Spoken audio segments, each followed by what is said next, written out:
Welcome to my podcast. My name is Alex Dove, and I'm an author.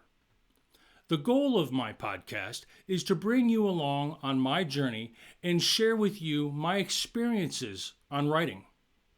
It is a peek behind the curtain, if you will, on the occasional struggles and more often the incredible joys of writing.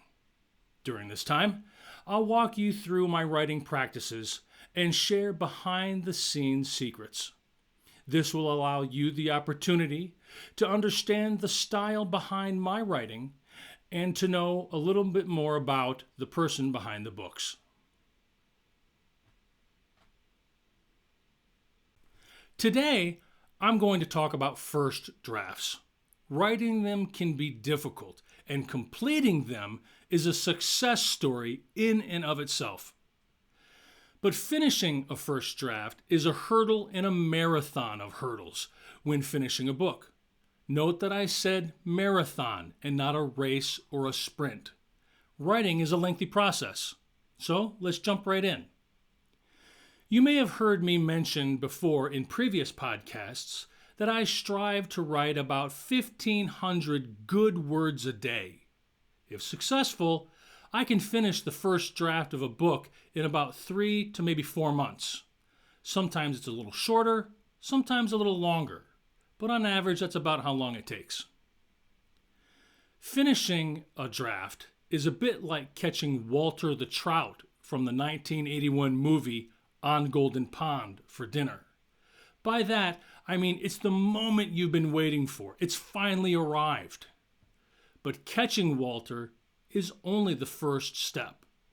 You have to reel in the big fish. You've got to clean and prepare Walter, and then you've got to cook the fish. While completing the first draft is by no means a small task, it is only the first in a series of steps. Let me outline for you my process at beginning this marathon. When I complete an initial draft for a new piece, I ensure that the whole novel is imported into Scrivener on my MacBook Pro. You may remember from previous podcasts that much of my initial writing is done on my phone. So when done, I import it into my computer. I break down the writing into a 3-part act and separate each of the chapters. This way, I know that the timeline is drawn out, allowing me to double-check the story's progression is accurate. I also save the file again on a separate external drive. That way, I have 2 files in different locations in the event something should go wrong with my computer. What I do next may be surprising. I put the newly completed draft on a shelf for 2 to 3 months and don't touch it. Now hold on. You may be thinking to yourself that I've lost my mind, that I'm wasting time that I could have been using to edit that draft. Well, maybe, but let me explain. What I'm doing is letting the story simmer, like Walter the Trout in the fry pan, for just a period of time. I let the piece sit and then come back to it a few months later with a fresh set of eyes and a clear mind. This way I can look at the story objectively. So, what do I do with my time while I'm letting my newly finished piece simmer on the shelf? I've mentioned before about 2 of the most important things to do as a writer. The first one is to write. I write as much as I can. With my new draft on the shelf, I might start writing a new project. Or I start editing a previous project that's already been on the shelf for a while. Remember when I said that I usually finish the first draft of a novel in 3 or maybe 4 months? If I've just shelved a newly finished piece, that's the perfect time to start editing a previously written novel with fresh eyes. It is a continually revolving cycle of finished drafts and new edits. All right, what if I'm tired of writing and I want to take a break? Then I do the second most important thing for an author. That is to read. I read other authors' books, of course. Sometimes I stay within my own genre, sometimes I don't. But it's important to continually read. What about audiobooks?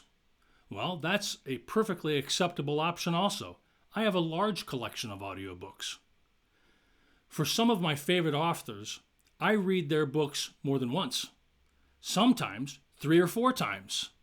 If the wordplay is good and if the story is written well, then there's always something new to learn. Once in a while, I pick up a new book and find something off about it. Maybe it was the characters, the dialogue, sentence structure, or the phrasing. It could be the pacing of the story was off. Whatever it was, I perceived that there was something about it that I didn't like. That's a learning experience. Keep an open mind. Learn how to write well by reading and studying what works and what doesn't work. So, what does editing look like when I start to revise a first draft? There are many different software tools on the market. At the moment, I use Scrivener, and it may be worth repeating that I organize each of my chapters so they flow sequentially in a separate text file in the program. I then organize each of these chapters into subsequent acts, so either Act 1, Act 2, or Act 3. This way, the draft is organized from top to bottom, and I can more easily identify trouble spots. So, once I have the draft imported into Scrivener like I want, I start reading the whole story as is from start to finish. Then I start back at the beginning and reread the story scene by scene. It is in the individual scenes where I believe that the magic is made. Whether it's in the dialogue, the setting, talking heads, information dumps, narrative, pacing, or what have you that needs fixing, I focus on that particular scene and make it the best that I can. Then I move on to the next scene and repeat the process until I make my way all the way through the manuscript.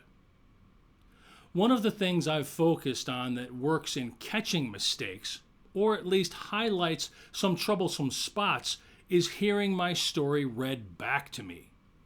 Hearing it is a much different thing than seeing it on a page. So, how is this done? There are several ways I've gotten my books read, and it didn't involve anyone else but me. The first approach was to get a microphone and dictate my story chapter by chapter into the computer. Then I played the finished audio file back while I skimmed along with the draft. The second approach was to either use my computer to perform a text-to-speech on my draft or import my book into a software app that reads it back to me. Either way, it was successful for me. I got to hear my book with my own ears instead of reading it with the voice in my head. So, in today's session, I've covered several topics related to first drafts. I talked about how writing a book isn't a quick sprint, but a marathon that needs to be paced out. Expecting too much too soon is an invitation for disaster. Editing is a process of doing and redoing and redoing. While this session didn't go into the details of editing past the first draft, understand that each piece goes through several rounds of edits beyond the first draft. As far as I'm concerned, my first draft is just the beginning.